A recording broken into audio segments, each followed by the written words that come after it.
America loves Barbara Bush. Barbara Bush was the woman behind 2 U.S. presidents.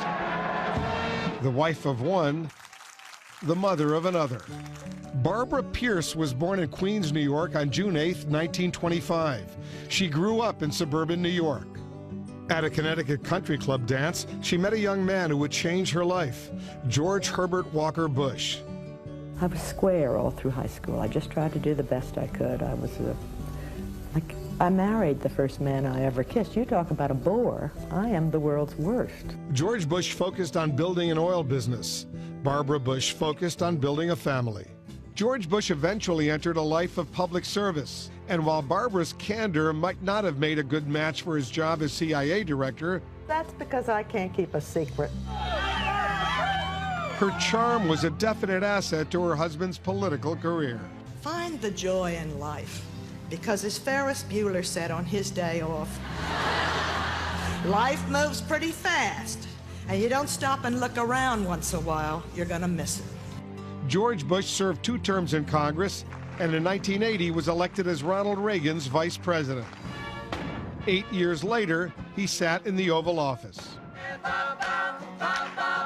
Barbara Bush loved living in the White House, keeping diaries of her time there and using them to help write her memoirs. 2 other books showed her lighter side and a dog's eye view of the executive mansion. I must tell you, Mrs. Bush knew well her vision of a first lady's role. I think the person who has the courage to run for the office is the one you should hear, not the wife or the husband.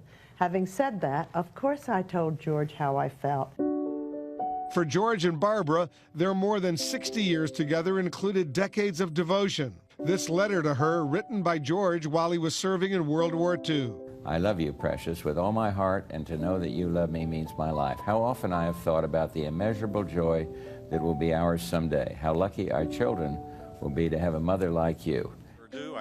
2 of those children, George W. and Jeb, would solidify the Bush political dynasty as president and Florida governor.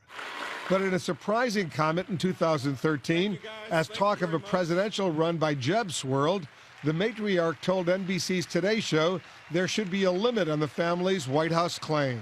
There are other people out there that are very qualified, and we've had enough Bushes. But after Jeb did decide to run for the 2016 Republican nomination, she fully backed him and hit the campaign trail. He's decent, honest. He's everything we need in a president.